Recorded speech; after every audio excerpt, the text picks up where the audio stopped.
Hi everyone, welcome back to the ArchAdemia podcast, the platform where we talk all things architecture. Today we've got a very special edition of the podcast with our first ever guest from award-winning practice Strom Architects, their founding director, Magnus Strom. Hi Magnus, thank you so much for joining us. It's a pleasure to have you on the podcast.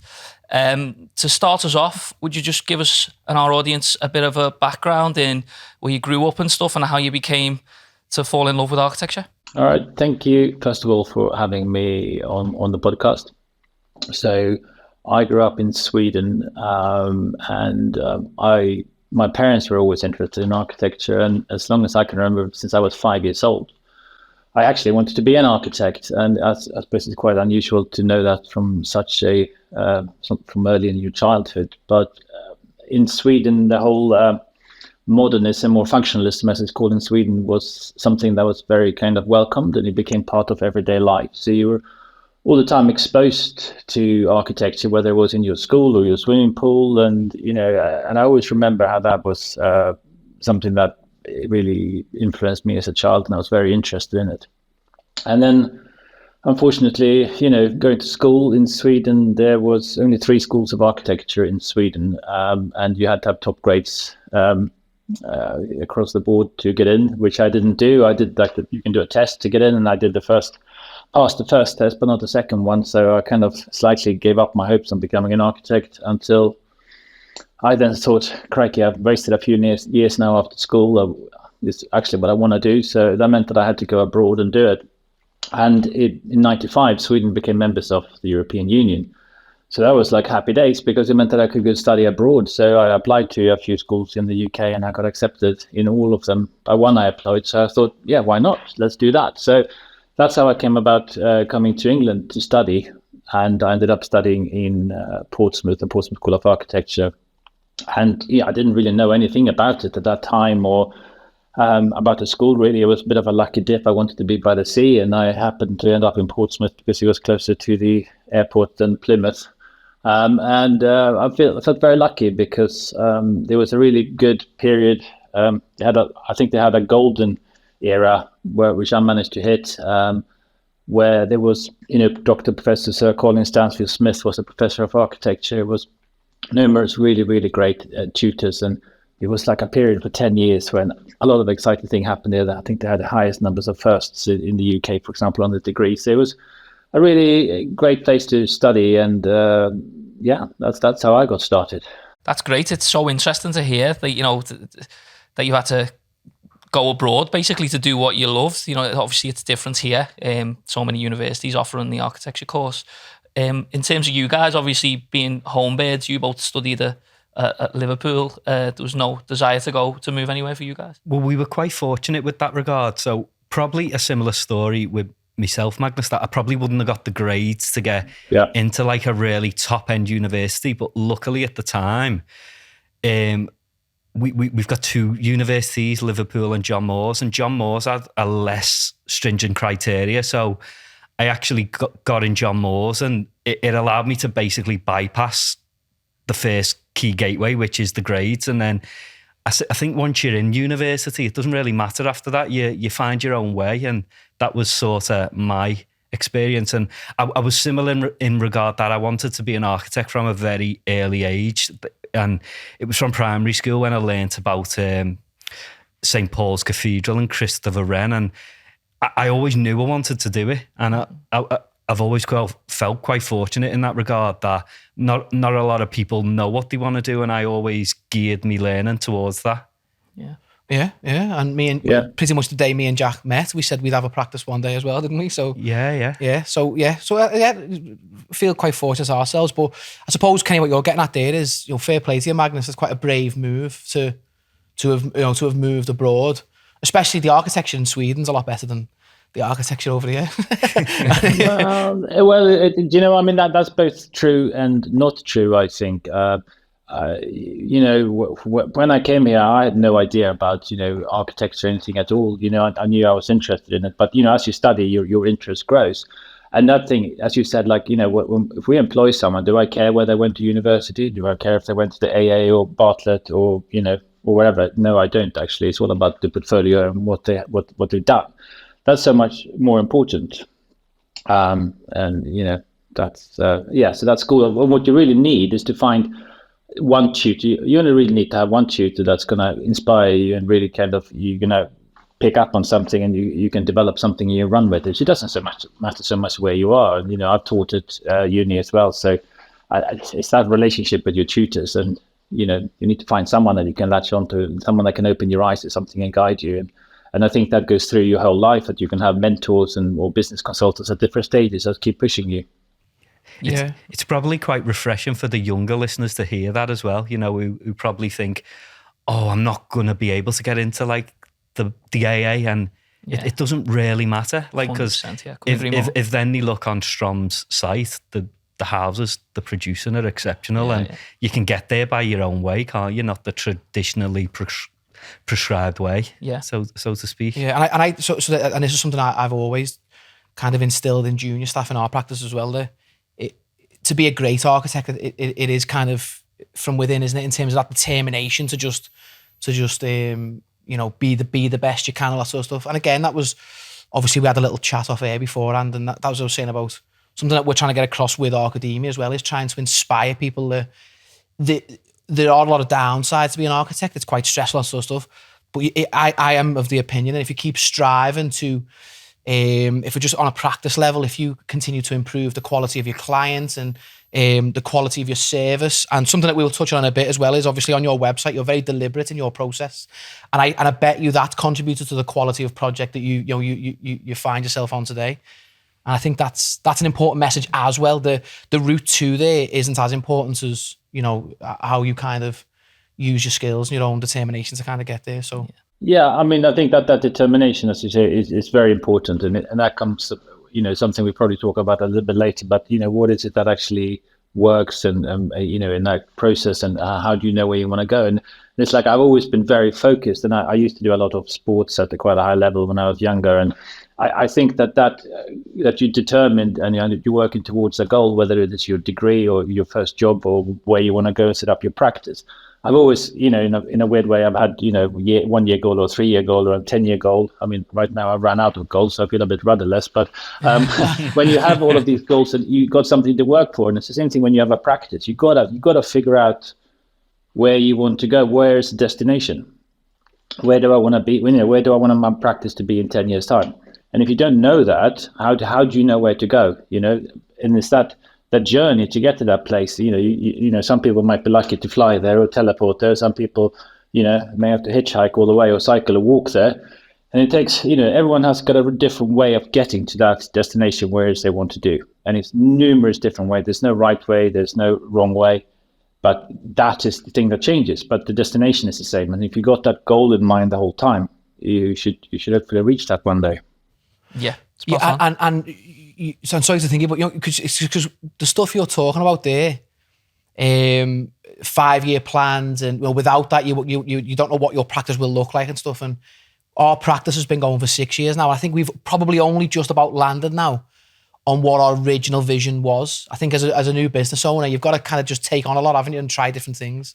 And I feel like we're just starting to find our ground now, and we'll get to it in a moment. But I think we do want to just dig a little bit deeper on how you emphasize to clients the importance of your process and for them to stick to your process as well. But we'll get to that in a bit. But personally, I'm fascinated by that bit. I mean, No, I was going to say, I think we're lucky. When you work up a portfolio, you obviously clients get attracted. So by the time they come to you, you kind of halfway won already. And that makes that process a lot easier because they've seen a product that they like and they go, do you know what, I want something like that. And that means that 90% of your competition goes away. Oh, okay, yeah. Just to take it back a little bit then, so I wanted to ask you what your part 1 and part 2 experiences were like. So we get a lot of engagement from our audience on when they're moving out from the degree and into part 1, and similar with masters and part 2, and just asking for advice and stuff on what to expect. And the guys here, Adam and Jack, they had different experiences. So I just wanted to touch briefly on yours. How was it for you when you first stepped out and you first took up a position in a practice? I loved it. I absolutely loved studying architecture. We were a great bunch of friends as well. And when I first started in the beginning, I didn't know what a tracing paper was, what pencil you should use or anything. I remember that quite clearly. But the whole process of being that studio driven, sometimes you work in the studio, sometimes you work at home, but having that project based, that half the course was project based, and that was a fun bit. The rest of the stuff was just stuff I felt like you had to get through, which was the school, the history of architecture or technology or theory and all of that. For me, it was the design that was really the interesting thing and running the project. And it was just something that really kind of, I love that whole process of going home and drawing and modeling and just building physical models because, in my degree, this is how old I am, right? We didn't really use computers so much. So I started in 95 in School of Architecture. And, we had computer education, which I hated. So I was drawing everything by hand and, set up perspectives on my wall and so on. And it was interesting, but I loved the whole degree experience, and and as you kind of developed skills, you kind of got almost like you got a set of tools, and then when you had those set of tools, you could start using them. You started understanding certain principles, and there's certain elements perhaps in your education where you find something that unlocks something, and you learn a lot from it. So for me, for example, I remember finding Farnsworth House in my second year, and just having that pavilion architecture with the volume inside that that it kind of contains something, it defines space, it separates space, and all of that was super interesting for me. So that did a lot for me. So degree, that was great. I can't complain. I was fantastic.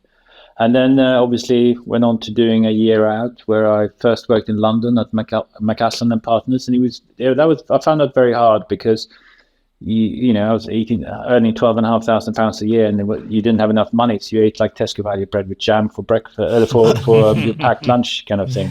Otherwise, you couldn't afford to drink any beers, right? So you have to prioritize. But I wasn't there that, because we all have got different things. What's important to us when we're young, and then I went to finish my year out in Winchester in a practice called Architecture PLB, and they had a quite close connection with Portsmouth School of Architecture, and I think anyone in Hampshire probably worked there at some stage, or there's a lot of people that worked there that set up practices and so on. And that was a really good learning curve because I really learned to use a computer there, and that was such an important skill then. And when coming back into diploma, to be able to just fly with the computer straight away, that was super important. And we used Vectorworks, and we 3D model in Vectorworks back then as well. And I also worked part-time there throughout my whole diploma, my whole Dip 1. I worked 2-3 days a week. So that was really good. And again, that more beer money. And then, through I think I worked a little bit in my Dip 2 as well, but I dropped that then when it came to do the thesis.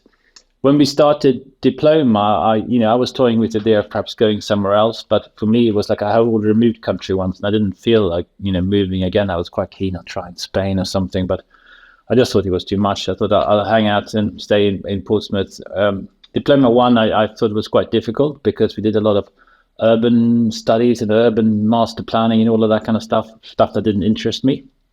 So I think it was hard to muster up that kind of energy to do that.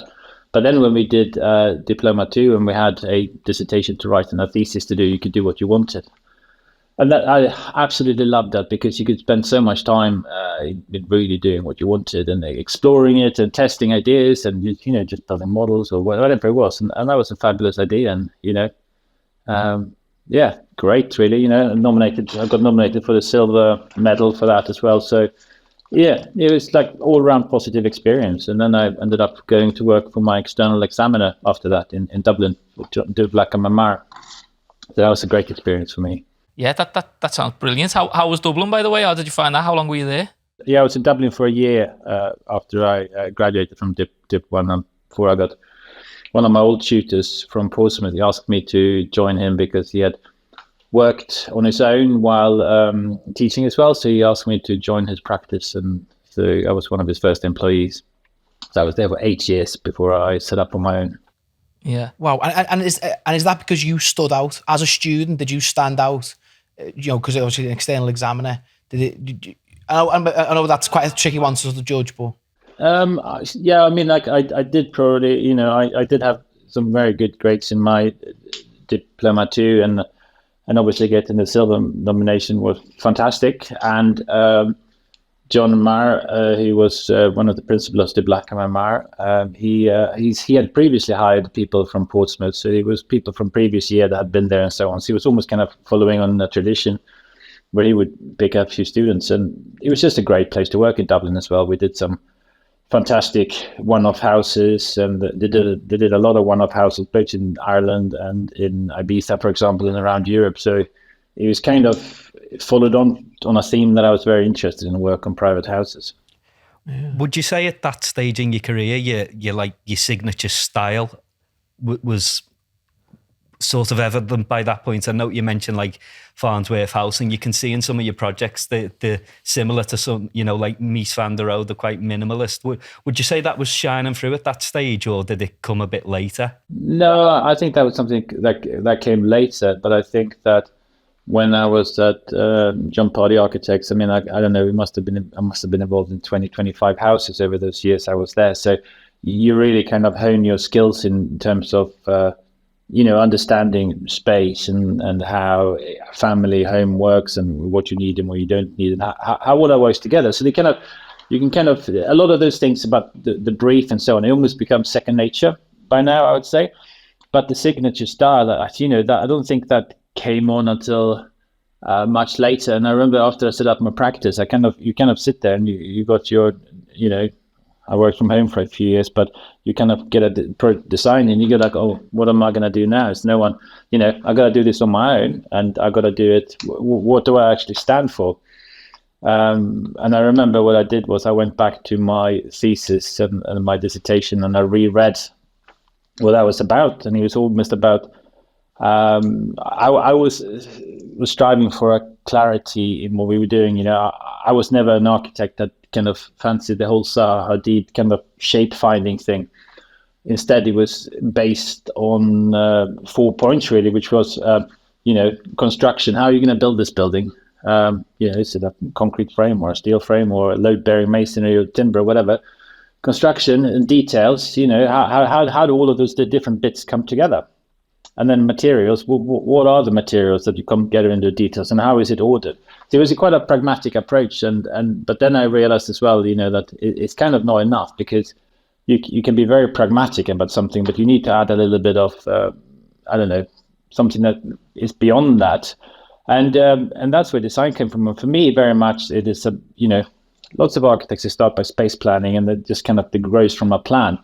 Whereas I think that we want the buildings to work as almost like more of a free form, in a way where we're trying to find a geometry or a shape that works, that it's strong in its own right. And I think that's where more of that kind of signature in a way came from, that you could hopefully recognize some common theme in our buildings and how they work together. Yeah, there's real consistency there, isn't there? And it is lovely, the stuff that you guys do, and you can almost tell it's a Strom building when you see it. Adam, you particularly have followed them for years, haven't you? Yeah.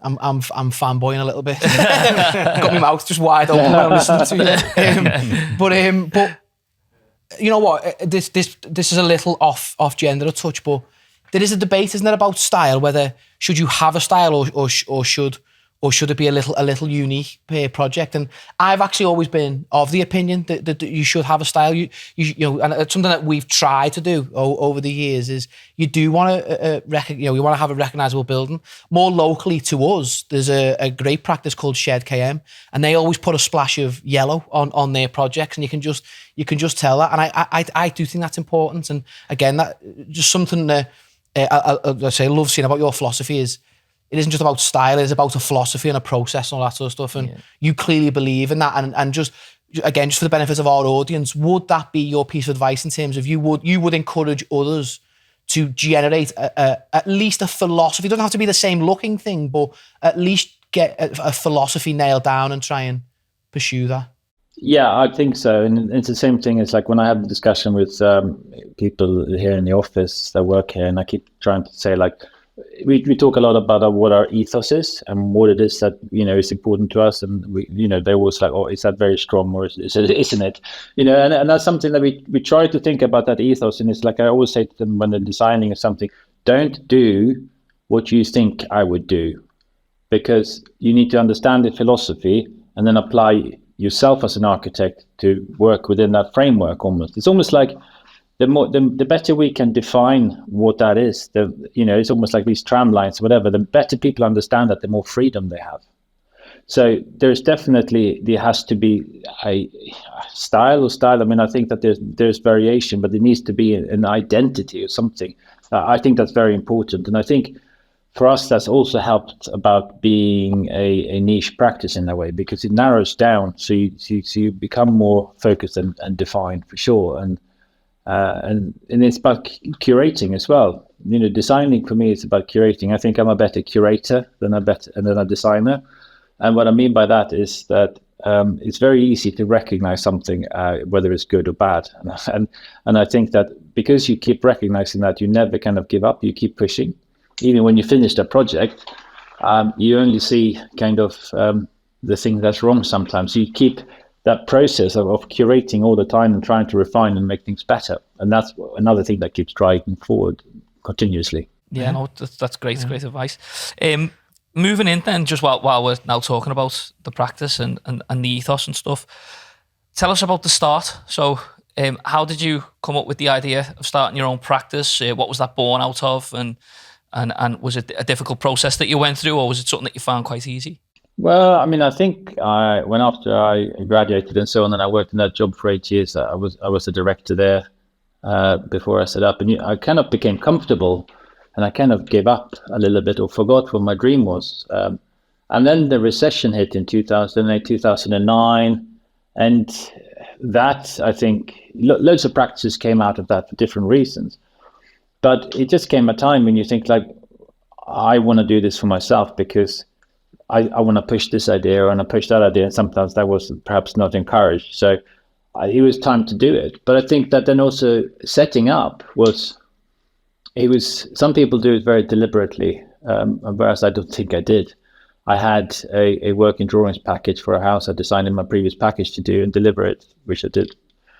And then I got another project, and I was lucky to get a new build house as well. But it was challenging because I was trying to get a lot of other work as well. I was trying to get educational work because I had experience in that, and you're trying to do lots of different things. And I think that with hindsight, you're trying to do too many things, and you need to have much more of a laser focus, which I kind of did develop. And for me, a catalyst for that was that when we had done a few houses and projects, and we had a few things on the books that we were working on, and I got an inquiry to do a £20 million house in Ukraine. And I thought, hang on, I can't get a £20,000 extension to a school in Hampshire, but people are asking me to do a luxury house in Ukraine. And I thought, like, well, it's obvious, to me. Then we decided to be a niche practice and specialize on one-off houses. And that is, being niche, I think, is one thing that can be a real key to making it and not making it, because clients are going to come to you, they're going to say like, oh, they're specialists in this field, they feel comfortable in that, rather than you've done 10 different things.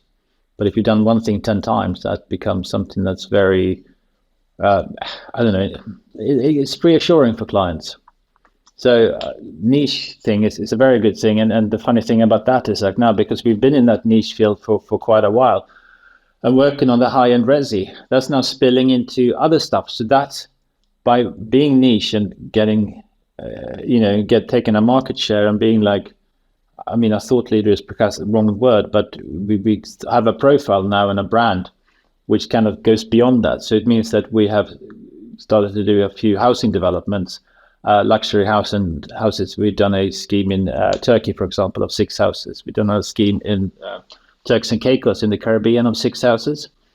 And we just finished a paid competition for 60 houses in the Middle East. So it's all kind of expanding into a much bigger thing. And tomorrow we have a meeting on a big luxury development of houses in another one in the Middle East, for example. So that's kind of spreading out into that hospitality sector, which is very interesting for us, because I can see that as where the practice can develop. And I said earlier that 10-year plan is going to come to an end, and now we're looking at that next chapter, what's going to happen in the next 10 years. So I think it's a very natural direction for us to go to keep doing the houses, but moving into doing the houses on a bigger scale within the development framework. Yeah, this is fascinating stuff as well, because obviously we're talking. This is good for us as anyone else. It's fascinating because we're talking about being business people now rather than just architects. And obviously, when you start your own practice, the vision that you have certainly when we started anyway, was that we were going to be our masters of our own fate. We designed lovely buildings, but it was still very much centered around being architects. And what we very quickly learned was that, no, you're a businessman first now. You know, you have to get these structures in place. You have to go out and win work, network, and you're not just at your desk designing pretty buildings anymore. There's a lot more that goes into it. And that was the hard learning curve that we had. And that's why it's fascinating to hear, you know, you talking about your journey and stuff. And just on that, I know the guys are as intrigued as I am by all this stuff. But one thing I wanted to ask you is, winning work when you start to practice is what I found the hardest, or the most important and hardest thing to do, is to get jobs through the door. And for you to carve out that niche for yourself, how did you do it? Did you have like a marketing strategy where you had a budget that you were putting here, there, and everywhere, you know, to get the name out there? Or was it more in-person networking? How did you go about that? Well, I mean, I remember this. I listened to a lot of podcasts, and this guy called Chase Jarvis, a photographer in Seattle. He always goes on saying that if you want to do a certain type of work, you got to have that work in your portfolio. If you don't have that work in your portfolio, no one's going to hire you. So, for us, you know, I had a few projects I could use in my portfolio from my previous practice, and then also it was, for me, it was 2 or 3 things really. One of the first things was that when I got this one-off house up in Suffolk, and I spent 25% of my fee on visualization of CGI, because I had seen this guy called Peter Guthrie, who's now a friend of mine, and he runs a very successful visualization studio in London with Henry, another friend of mine. So I employed Peter to do these CGIs, and it was just, I mean, this was like 12 years ago now, something like that. And I think that the whole really photorealistic CGI exploded about then, and you had Design and Arc Daily, all of that kind of really took off as well. And suddenly you had a magazine like the online magazine like Design that needed to publish 6 stories a day, not 2 or 3 a month, like they used to do when it was like a printed magazine. So they had a much bigger hunger for a project. So that meant that they published these projects although they weren't finished. And that was kind of one thing. So you got a lot of publicity. And then the other thing we did was I did a fictitious project which we call Superhouse, because I have a lot of friends here in Lymington down by the coast, and they work in the design yachts in the super yacht industry. I mean, they're designing these fabulous pieces of yachts, motorboat sailing boats that are up to 100 meters. It's insane stuff when you think about it. But I thought, like, if people spend this kind of money on boats, why wouldn't they spend it on a house? And you always thought, like, there are not many people around the world that do that. So we'll do a super house. So I did a super house, what I called them. We designed this house on a fictitious bay in Ibiza, and got it rendered by the boundary again, and got worldwide publicity. It was published all around the world, and I had several meetings where people said, like, oh, I want to build it, or I want to live there, or I want to buy it. And we had requests from Prada. They wanted to have an annual party there. HBO wanted to shoot a TV series with Will Ferrell there.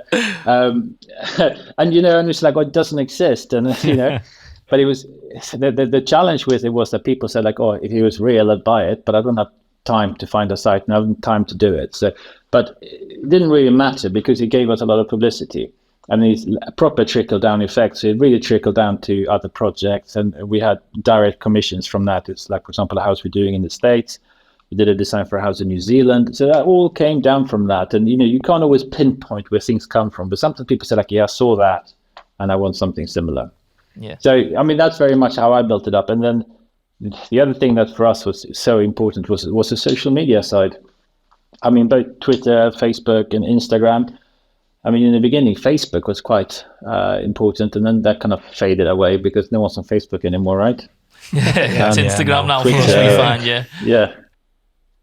except my generation and my parents kind of thing, but sometimes that's not a bad thing because they got the money.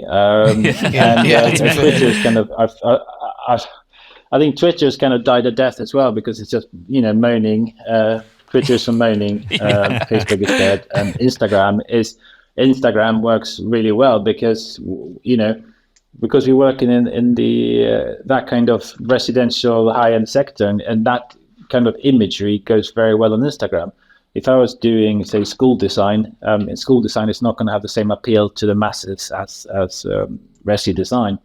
So that has really helped us to build up the Instagram following, and we're just shy of 60,000 followers on Instagram, and that is kind of all about brand awareness. And so that means that people think about you and so on when they come to do a house, or their friends want to do a house. So you kind of got that second word of mouth where someone says like, oh yeah, we want to do a house, and then their friend would say, oh, I follow these guys on Instagram, and that's how it comes about. So we get a lot of approaches through Insta, for example, and that's all about that brand awareness, which I think is really, really important.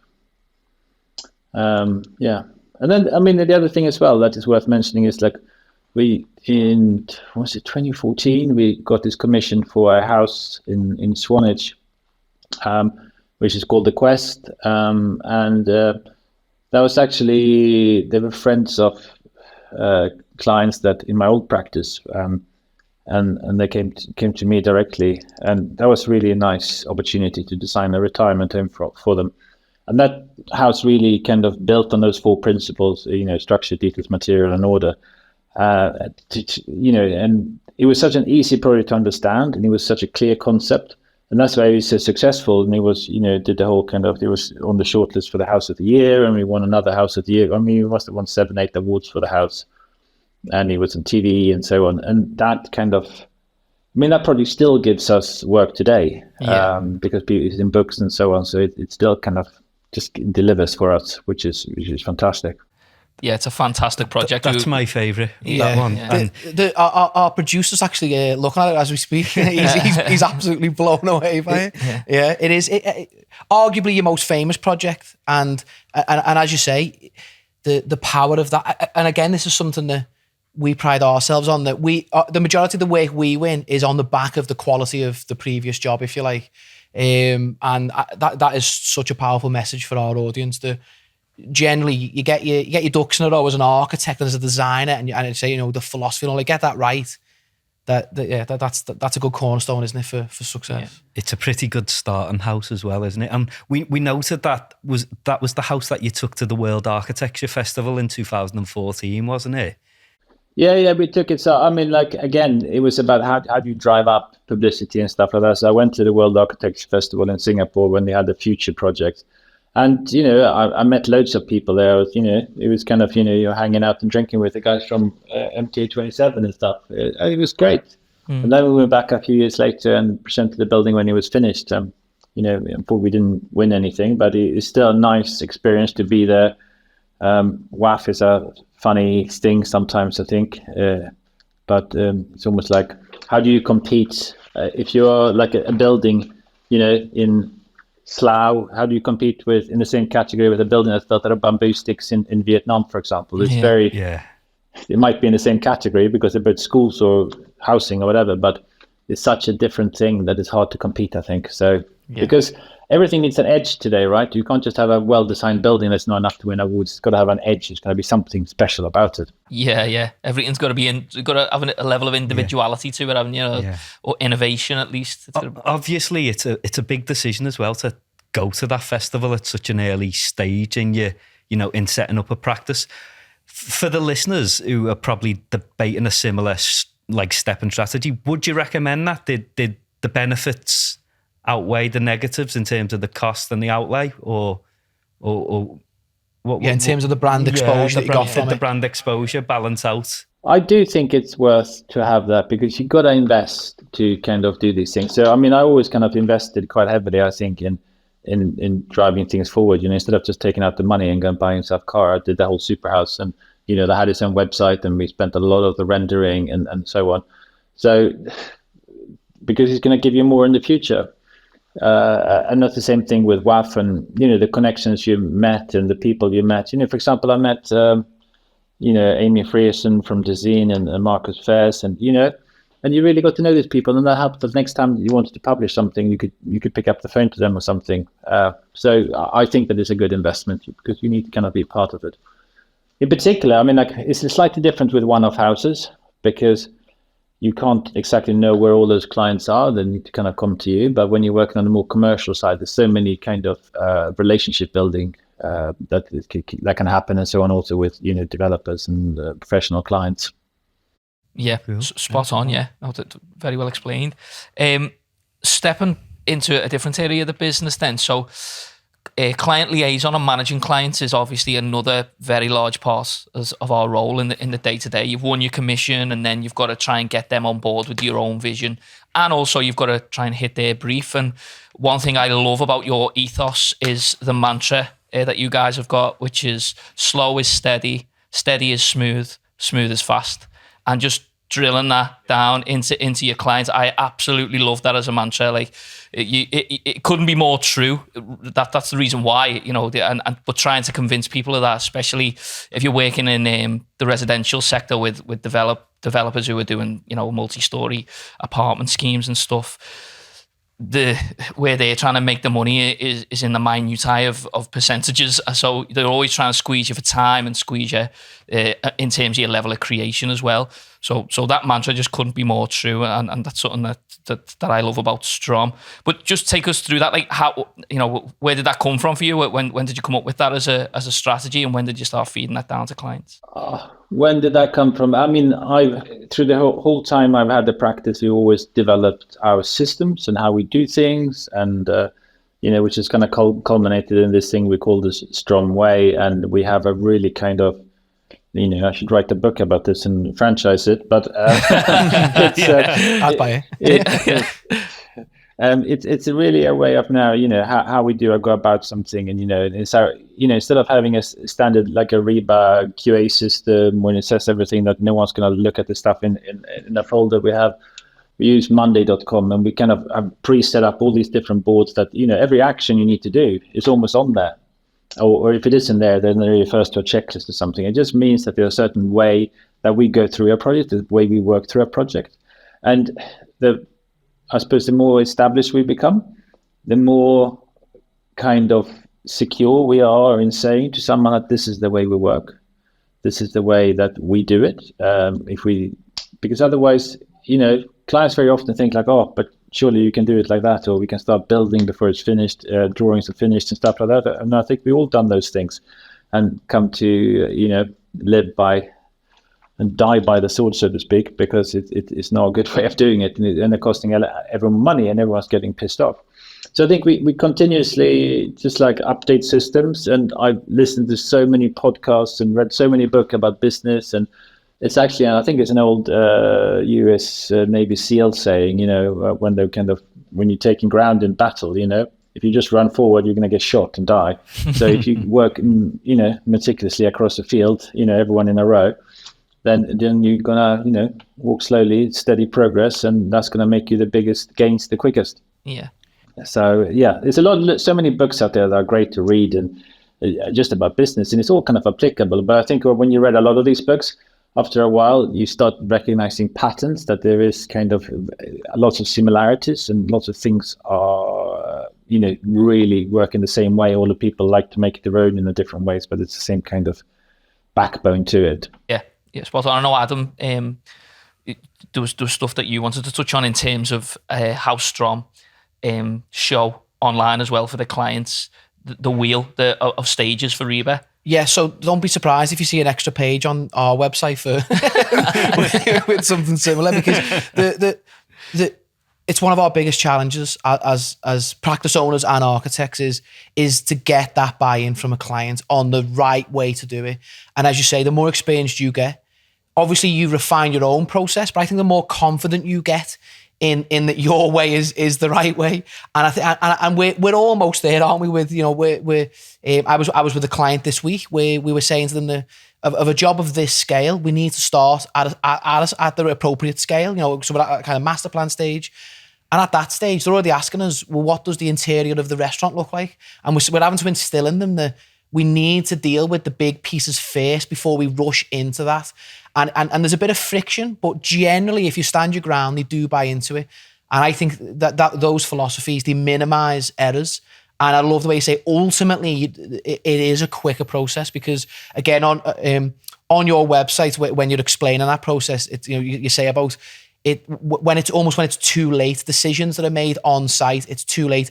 And in the long run, it hurts the project, even from a time perspective, even though that's hard for clients to perceive. So I think there's a lot to be learned from that. And I think it's just such a valuable lesson there. Again, if we could do it again, if we could almost set up again and go back in time, and I think from day one, and it sounds like you did do this, Magnus, in terms of you were quite decisive from the start that this is going to be our philosophy. You must have refined it, but it sounds like you had a clear philosophy from day one. If I was to be self-critical, we didn't find our philosophy until we kind of found our feet, during our process. We had an aspiration, of course, but I think only in the last 18 months, we've really got that confidence in ourselves that we've found that philosophy. So I think that's a great piece of advice for everyone. If they're either setting up or they're just, they're an architect in practice, yeah, definitely stand your ground, find your way. And I think ultimately clients will try and push you around a little bit, but I think if you do stand your ground, they generally buy into it. And have you found that yourself? Once you're clear in your process, do they generally buy into that philosophy? I think lots of people buy into the philosophy from the beginning, but it's like our business consultant always says, it's about telling stories, right? And when the client says, can we do this? And you have so much experience now that you can say well, on this project, we did this, and then this happened. And so we would like to do it this way because we don't want that to happen.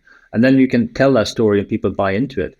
But the whole thing about, knowing, if we knew everything we know now, 10 years ago, we would have set up a different business and we would have come to this place in a different way. But I'll give you an example. For example, if we say that we're going to do a working drawings package. If we just say we're going to do a working drawings package, a fixed fee of, say, for easy maths, say it's 100K for a working drawings package. And we said, it'll take us 6 months roughly. But it's kind of, we need to have decisions out of the client. They need to decide what kind of bricks they're going to use, because we don't want them to change the bricks, 5 months down the line, and they change it for a different proportion, and we have to redraw everything on the brick dims, or they change the window system or the floor finish. We had a client that decided to change his floor to a traditionally polished concrete floor, but it was suspended timber floor in the house. So, all of the decisions means that the process just take longer and longer time, and they say, you're on a fixed fee and you didn't do that. So that means that you spend 8 months instead of 6 months doing this working drawings package. So what we're trying to say now is, instead of saying, what is 100K for the package, but we're going to do it as 20K over 5 months.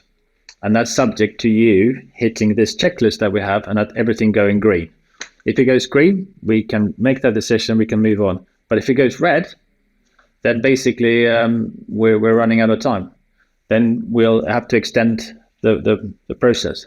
And that means you've got a flexibility in the fee structure, so you don't get shafted, which has happened so many times. And I think that every architect swallows a lot of additional work that is because of changes or something like that. Or same thing if you're on site. How can you work on a fixed price? Or if you're on site, for example, it's going to take 12 months and suddenly the build takes 18 months. And should you just use the same amount of fee for that? No, it's got to be an extension to that. So again, to have a monthly arrangement as a retainer is much better. And then you can say that, for that monthly retainer, you can have, a director at 10%, you can have a project architect at 100%, an assistant at 50% or whatever that is. And that's a good way of structuring it, because then you can actually, when you do your fee as well, you can, resource it in a way where, I know I could do it and that. So you can compare your fees resourcing wise from whether it's based on the amount of work you're going to do, or the length of time, or the amount of people you're going to have on it. So normally that works out pretty well.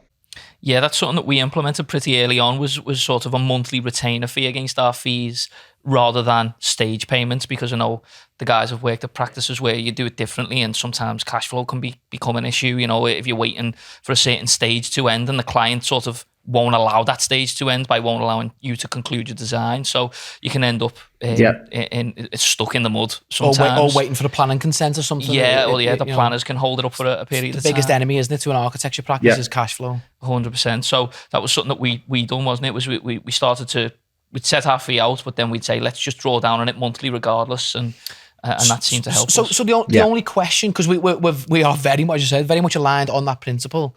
So we structure our fees against the RIBA stages, but we don't adhere to them in terms of how the fees drawn down. It is more of a monthly retainer. However, we are often forced into a fee cap. So it's an overall figure that we draw down from. But by the sounds of what you said there, Magnus, is that you don't necessarily cap your fees. You just agree this monthly, and then if the thing drags on, you've got a right then to continue that retainer. Is that right? Is that what you were getting at? That's right. Because what will happen is, like, you got a project that's going to take 24 months on site, and we got one project that's got 6 months delays on it at the moment. Mostly it's because of client decisions. Why should we fit the bill for that? We can't do that. I still got to pay the guys the same salary. We're still going to pay for our offices, and everyone's going to eat. Yeah, so we can't cap the fee because it's just impossible. And I have one architect friend who he just does everything on a percentage, and he refuses to do anything else. So the cost goes up, his fees goes up, and he just does that. And if people don't like it, that's tough. But that's kind of that. You can only do that when you have a certain level of reputation and a certain kind of clout, I suppose, and confidence in doing that. But I think it's important that you have mechanisms in the contract that allows for changes and how it goes forward. And it's the same thing why we normally would do a kickoff meeting. For example, at stage 4, we do a kickoff meeting and saying, this is how we're going to run it. This is how we have to run it to make it make sense. So if you're not making decisions, for example, or you want to defer choosing that, and you can, but it's going to cost you more money in the end. Spot on. Amazing piece of advice, that. Yeah. And you just touched on stage 4 there. And again, it's something that we discovered that we're quite aligned with you on, is the splitting of stage 4 into stage 4A and stage 4B. Something that in the RIBA plan of work, it just all comes into stage 4, but we've found it's quite difficult to pin, especially if you're going to be novated to a contractor in the delivery phase. It's quite difficult to pin down who's going to own those fees. So that's why we split it out to stage 4A and stage 4B. Yeah. I don't know, this was something that you were really keen to do early on when we started the practice. Just because stage 4 is too long, isn't it? It's too long to just be in the one stage. So again, I might have pinched this from you a while ago, but we split ours into 4A and B as well. And I suppose the point of this little segment is to just, if you could just add a little bit more context to our way of thinking is 4A is for regulations and kind of pricing. So it's pre-contracted appointments. And then 4B then is, there's a contracted appointed, but then it's in the running to start on site. Well, so just to add to that, what was your, I know we're getting a little bit specific, but I suppose, again, we have got listeners who would be interested in this. What was your ethos to splitting them? Well, I mean, I think for us, as well as like when we do many of our houses, we do a fee, we do a service where we do a full interior package as well. So there will be, I mean, one of the packages that takes an enormous amount of time is the bathrooms, kitchen, joinery, staircases, fireplaces, all of those things. It's such a big package that takes a lot of time, and it also can affect the budget massively. So, for example, to give you some figures, I would say on an average project, if you got the shell and core costs, we would say that the fit out might be 25% on top of that. But we're doing one project where the fit out is well over 100% of that. So, for a client to kind of test the market and get a tender cost for the shell and core a little bit earlier can be beneficial. And then also when you're then moving into your stage 4B, there's inevitably going to be contracted design item like CDPS, contracted design portion for staircases, fireplaces, joinery. So if we can start working with a contracted preferred joinery company, then we can shortcut in many situations so many valuable conversations.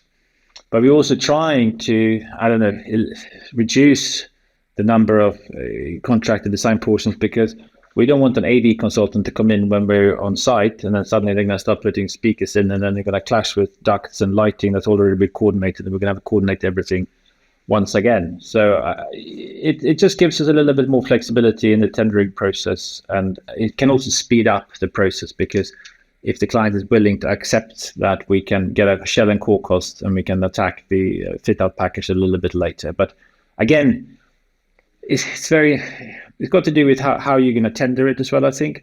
having a good cost consultant involved throughout that process, so you don't feel like you're getting shafted on the stage 4B after you selected a contractor. But as I said, how you tender it, we do, 95% of everything we do is a traditional contract, and the rest of it is some form of management contract. So we don't do any DNB really. So we design everything to keep the control.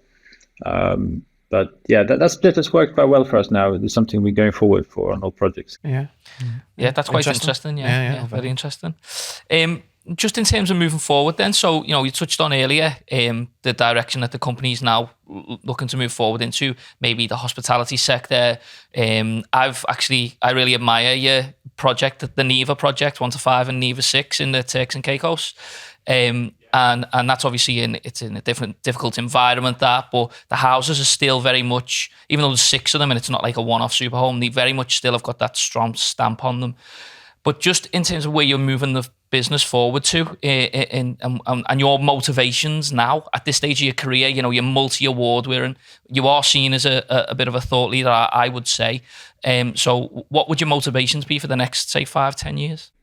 Well, I mean, I think that for me, it's I turned 50 this year as well. So, I'm starting to get on a bit. I'm not a young architect anymore, I suppose. But,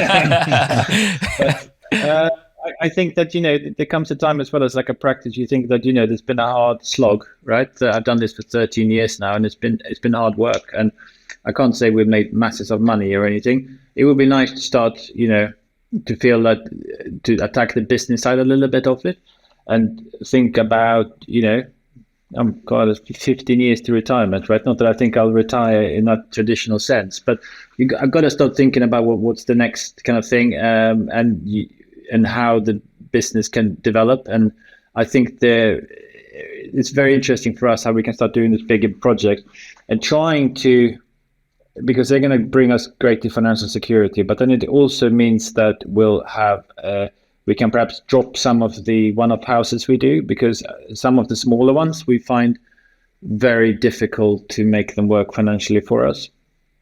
So I mean, for me, that's kind of how it's going. More of the hospitality, more residential developers, schemes, and so on, in a kind of a high-end sector. And the other thing I was going to touch on briefly was that I think the international market is also very, very interesting for us. We have done work now in 10, 11 countries, I think.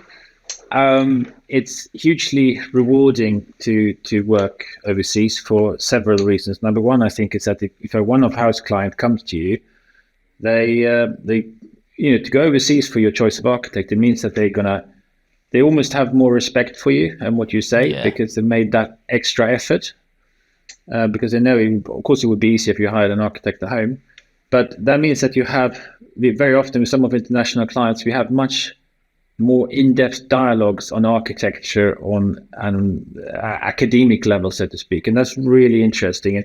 And you develop these relationships with clients. That's fantastic. And the other thing is that you get to go travel around the world in a way, and you get to see these fantastic places that mean a lot to people. There's places where they grew up, where they got a childhood connection to it, or so having been to, I mean, what do we do at the moment? We're doing some fabulous sites in Stockholm, a beautiful site in the Finnish archipelago. We're doing, obviously, Turks and Caicos.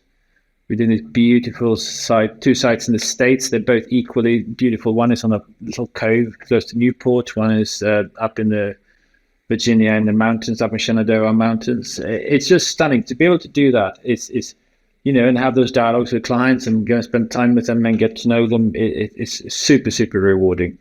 And I think that when you go really niche as we are, I mean, the UK is a quite big market, but still there are not that many houses that are being built every year of that kind of caliber of the workers you want. So I think that having an international reach means that you've got a bigger forest to collect all your firewood, so to speak. Yeah, it's a good analogy. Well, in terms of your international reach then, have you got to that audience in the same way that you've described previous? Again, social media, working on, getting your stuff out there in publications, or has there been a slightly different strategy? Yeah. No, it's exactly the same one. I remember, maybe 6-7 years ago, I saw this architect that had all the international work on the website, and I contacted them and I said, how did you get all of this work? And he goes like, I don't know, it's just kind of one thing happens and then another thing happens. And then it took a couple of years, and the same thing started to happen for us. Yeah, that's just almost been an organic, and it just happened. Yeah. So advice for other people would again, because I'm really I'm clinging on to that idea of niching as well, because that's something that again we've debated, isn't it? Do we try and be an architect for everybody, or do we try and niche down into a certain specialism? And obviously you guys have clearly carved that niche out. But if they haven't got that first project, again, your advice there, you created a fictitious one in that kind of niche that you wanted to grow into as well. So again, would that be a bit of advice for others? If they've got a real aspiration in getting into a market, but they're struggling to get that first portfolio breakthrough, is simply create something in your own vision, and hopefully that'll go somewhere. Yeah, absolutely. I think that very much is key. You need to kind of define what it is that you want to do, and you need to be kind of relentless in pursuing that. And I remember when I set up, I have no another chap that set up practice at a very similar time to me, and he was growing quicker than I did when we did, and so on. But they were taking on work that I didn't want to do. I didn't want to do the small extension, so I turned them down, and it meant that we stayed smaller for a longer period. But then, as we kind of got more known, that kind of accelerated. So we then kind of started to accelerate quicker. And I think that if you stick to your guns, I think you're going to be in a more powerful position a little bit later on. Sometimes it might be painful, but I think sometimes you've got to take a couple of punches to get where you want to in the right way. So yeah. I think and the niche thing, I think it's, sorry, I was going to say one more thing on the niche thing. I think that, if you look at a company like, I remember when I just set up my practice, for example, MK27, who I'm a great admirer of their works in Brazil. So Marcio Kogan, they in 2009, they published a house in Brazil called the Parachi House, which kind of blew me away. I thought, like, this is the absolute the DB, as they say. It just kind of blew me away. And I looked at their, looked at their website, and they might have had like 6 to 8 houses on their website. And they've had this kind of trajectory now where they're doing houses all over the world, but they're also doing, they're doing hotels and hospitality. They've done the Brazilian pavilion, but, looking at their resorts they've done in the Maldives, for example, is just stunning, in my opinion. And I can see their work kind of, we've come up against them twice now in different things. And it's kind of really interesting how, you start to kind of almost be a competition to your heroes. For me, it's extremely flattering. And that trajectory they've had, it's interesting to see how that's grown into the hospitality. And I can see, like, we're doing the same thing, but on a completely different scale and fame level to them, of course. But yeah, it's exciting. Yeah, that sounds great. Just a quick question, a little bit off piece from me. Do you have any other investments? So obviously architecture's your passion and your original business, but have you branched out into other sectors? Do you work with any other small companies? And just that level of businessman now that you've become through running a successful architecture practice, have you been able to apply that to anything else? No, I haven't at all. All my eggs are in this basket, I'm afraid. I think that, the only other project I suppose every architect has is their own house, which you keep adding on money and you keep moving and doing stuff to your houses. If I had more free cash, I would do some development for sure, and it's kind of, you see that there is some people that's done some very interesting business plans out there when they collaborate with developers and actually don't take much fee. They just take a share in the project profits later on. And I think that it's something I would love to do, is to collaborate with clients and, go in on almost a no fee for a share in the project for a higher reward in the end. Yeah, and that's why I asked, because obviously I think it's just in the mind of every practice owner, isn't it? That like we work in a time-based industry and you can only charge so much for that. You can always put your rates up and stuff, but you can only ever get so far with it. So I think it's just innate in us somewhere that there's always, the three of us have always had an idea of we'd want to do our own development, very similar to what you're talking about there, whether it be, we get our own money somehow, and then we done our own ideal development. I mean, we talked about buying a plot of land and putting 3 of our own houses next door to each other on it, and just having like a private. We'll get you to design them. Yeah. Little estate for the 3 of us and stuff. So, I was just interested just to know whether you'd ever been pulled away from it in terms financially, and you'd looked at other revenue streams and stuff. But I still think there's value in that though. When you said no, basically, well, you've still carved out, say a very successful business. They look like the projects now. This is easy for me to say, but no such thing as a smooth job. But the jobs, they look very rewarding as well. Is that fair to say? Just because of the quality of them. The Barcelona one, for example, you must have been absolutely buzzing when you saw the results of that. I yes, some projects are very rewarding, and some are very frustrating. I think it's very rare that you have a project that kind of you just smash it out of the park kind of thing. I mean, one project that we did that really was like that was a project for a client as a structural engineer, actually. So we did a whole holiday home for them, and we designed, got planning, built it in 18 months, and it was just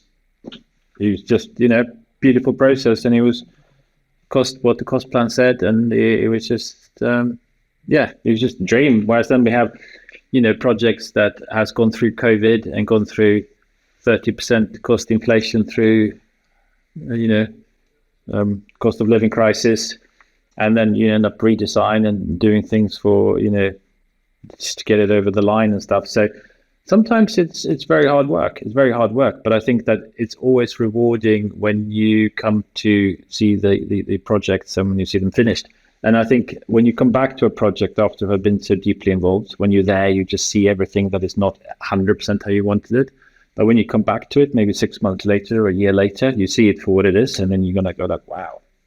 And I think that last year we took the whole office to Barcelona for our office trip. So we just finished a house there. So the whole office went there. And I think that the thing I'm always trying to explain as well about the process is that when you design something, and we have this process of editing out stuff. And I think that as a young architect, you have a tendency to perhaps put in too much stuff, too many of your ideas. So sometimes you just got to get rid of some stuff. And the more you get rid of, the more what's left becomes more pure. It becomes much stronger. And we call it like, it's essentialism. There's a great book by a British chap called Greg McKeown, talking about how you can get rid of all this noise in your life and you live an essentialist lifestyle. And the same thing with the architecture. I'm not talking about minimalism, but I'm talking about getting rid of stuff that you don't need. And so you have a few things then that become so much more powerful, but then all those details come together. There might be the choice of materials, the details, the view, or, how the wind goes through the building and everything. When all of that comes together, it becomes a whole where everything is together that's so much more powerful than each part individually. And that's something really magic when you get that feeling. I call it the je ne sais quoi of building, the thing that you cannot touch. So when we went to Barcelona, the whole office is like in the bus, joking there and stuff like that. And then they all piled into the house and everyone just went absolutely quiet. And it was just like you could drop a pin in here. And everyone was just like sauntering around, walking around on their own and just looking around. And it was like the building had this effect on them because you just kind of, you took their breath away in a way. And I think that if you can achieve that quality in the architecture, then you're onto something.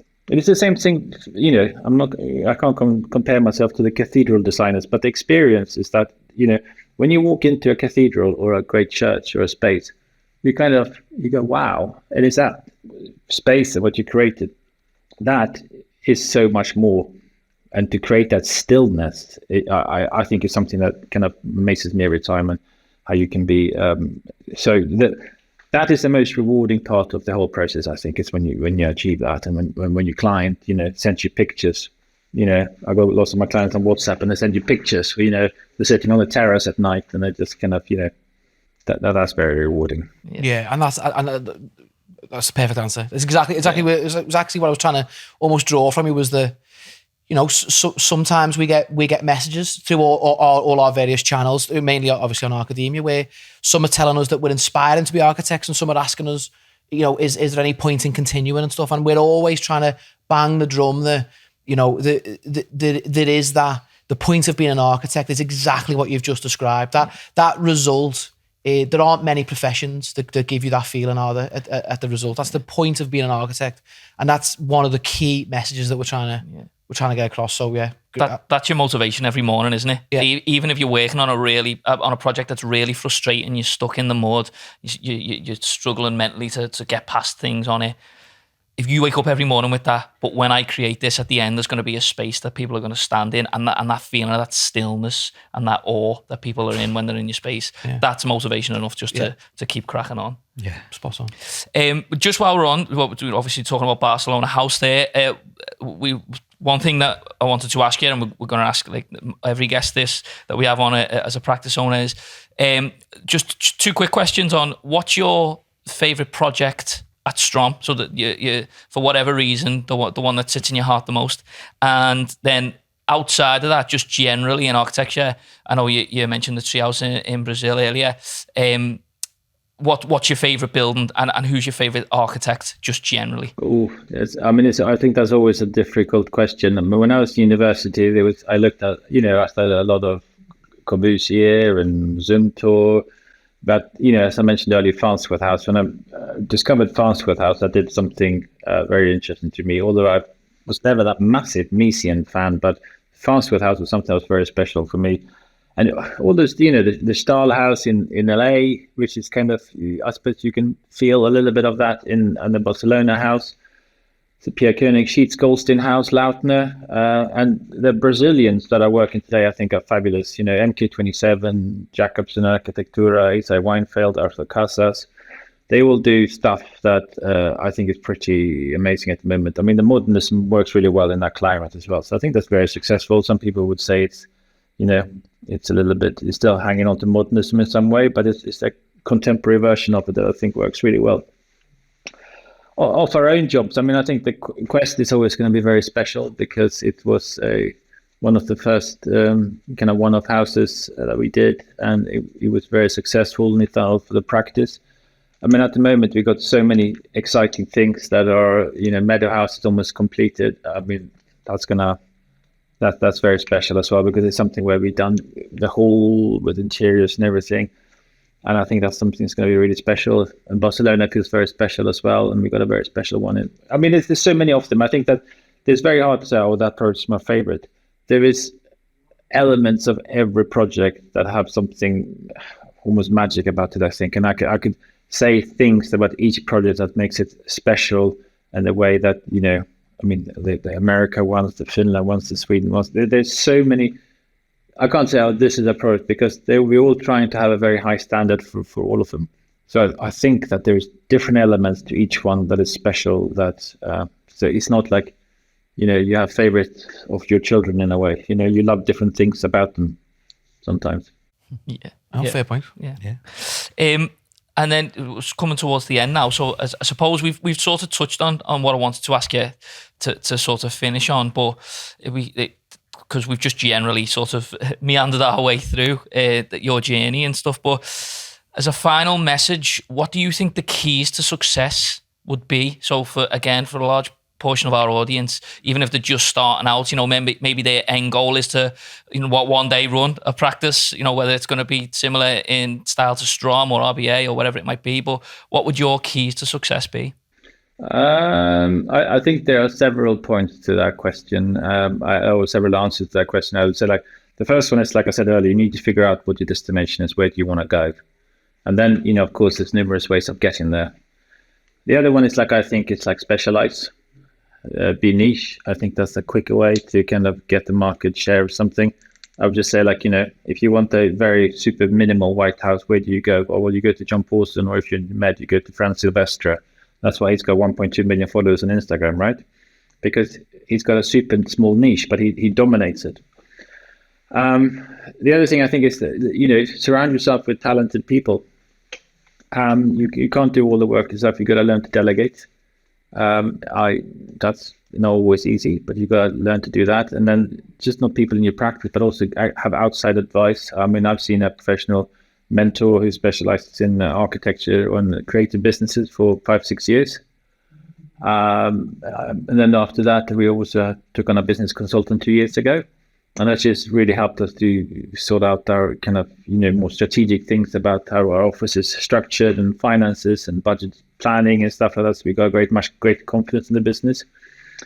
And as I said, the other thing is like portfolio. If you don't have the work in your portfolio, create the work in your portfolio. And I would say also don't accept something being mediocre. I think that you've got to keep pushing. And, and I think that sometimes as a business owner, you have to. It was an interesting article on LinkedIn the other day that talked about ego. Is it a bad thing to have ego as an architect? And some people think it's like a bad thing, and some people think it's a good thing. I think you've got to have a certain amount of ego. For example, when we're doing this competition in the Middle East for these 60 houses, we had 3 different building types, and I was sketching, and we had some great ideas for the houses, and then I come in one day and I said, right, we're ditching these 2 houses completely. And everyone goes like, what? It's like, yeah, they're not good enough. So we started over, and and that means that that's me sitting up late at night very often doing those initial concepts. But I think that you gotta be strong enough to kind of stick to your guns and say what's good and what's not good enough. And that's sometimes when it's like, sometimes running a business is like Rick Mather used to say, this is not a democracy. And it is kind of it sounds a little bit harsh, but I think sometimes you need to be a little bit you need to be determined, because if you got 12 people deciding where you're going, you're all going to row in the different directions. You all need to row in the same direction, and someone needs to tell you where that direction is. So you have a clear vision and purpose. Yeah. That's a long answer. Honestly, absolutely amazing. Just to sort of add to that, sometimes we say, so I won't name names, it's only a handful of jobs, but sometimes we say that clients can sometimes be their own worst enemy. Because you say that there's so many different ideas, so many different directions. And personally, and this is a bit of advice that I've took from you, both following you for many a year, and obviously this session as well, is the importance of sticking to your guns. As you say, just with that little bit of ego, that little bit of confidence to say, this is my way. And I think, as you say, if that puts a client off, you will soon attract the right sort of clients that will buy into your philosophy. And you clearly have, I think you epitomise that philosophy, that strategy, again, it says somewhat of a style. And it's obviously reaped the reward. So I think that's going to be one of the biggest pieces of advice, I think, from this. Yeah, and when you're doing a house, for example, there's always going to be things where you don't agree with the client. There are things that I will compromise on, and there's things that I won't compromise on. I think, if someone says like, oh, do you know what? Just for a bad example, what should we do? Can we put in plastic windows? And I would say like, no, I can't do that. that would make me kind of, it would make me kind of resign from the job, kind of thing, Yeah. And you know what? We've added clauses to our contracts allowing us to resign for aesthetic differences. Wow, that's interesting. That's something we need to put into ours. No, but I think that's really interesting. They shouldn't happen, but if a client comes and says like, stick some Doric columns on here, and I'll say like, sorry, I can't do that. And there's very few provisions in the contract to terminate. But if we're not compatible, there's no point doing it, because I can't do the best thing for you. You can't do the best thing for me. So that is something that's important. What were we talking about just before that? No. It was just for me. One of the biggest takeaways out of this session is sticking to your guns. And I think you yourself and your practice are one of the best examples out there, I think, for sticking to your guns. And the fact that your website even states that process, that you've got a piece there that says, there's our philosophy, kind of take it or leave it. And I think, again, that will only result in positive things in the long run, even if there's as you've mentioned, maybe a little bit of short-term pain. I think in the long run, you'll benefit from it. And I bet your staff appreciate that philosophy as well that you instill in projects. I bet you they have a better working environment as a result of that. Yeah, I think so, because it means that you are kind of rowing in the same direction and so on. But I think also it's like what I just remember what I was going to say is that thing. There are certain things that you won't compromise if it affects the integrity of the building. But if someone says that, you know what, I want this piece of furniture that my grandmother had, and it's important to me, even if I think it's hideous, who am I to argue with that? If I don't like it, I'll move it when I photograph the building. Or if they want to do the guest loo, if they want to clad it in, clad it in cotton wool on the inside of fake plastic roses, let them do that, right? Because I just don't photograph that room, or we won't flaunt it because it doesn't affect the integrity of the building. It's just a quirk. If someone wants a quirk, let people have quirks, right? Who am I to decide that they can't have that? Because it's their houses, their homes. So there's a balance between what people want and what is personal, and people have lives and they have things that they bring with them. People curate it very often in our buildings, I think. But there is, don't compromise on the big stuff, but the small stuff, does it matter sometimes? Yeah. I suppose it's very clear what you're signing up for when you appoint your practice. So you're not getting a Red Row home, you're getting a Strom home, and that is very clear on the site. So it probably is very rare that you'd then be having an argument about plastic windows. It's very rare. I mean, it's happened on a few projects and certain things, but it's not something that kills it by any means, and we just work with real people, right? And we've got to be able to work on a human level as well. Yeah. That's a very important point that we didn't touch on too much, is that human level. Mm-hmm. You have to be able to work with people on a human level and make sure your personalities don't clash too much. Mm-hmm. And that's another important aspect. We've said before, and buildings are easy to a degree, people are hard. Yeah, well, buildings are what we do, so buildings come easy to us, but it's sometimes the people that are hard. Exactly that. Like that was a mantra that we had for a little while, wasn't it? But yeah, no, spot on. Magnus, I just want to congratulate you on what a fantastic company you've got and how well you've done. Thank you. Thanks everyone for watching. Don't forget to like and subscribe. We'll put the links below for Strom Architects Instagram, LinkedIn and website. So definitely don't forget to check them out, and we'll see you next time.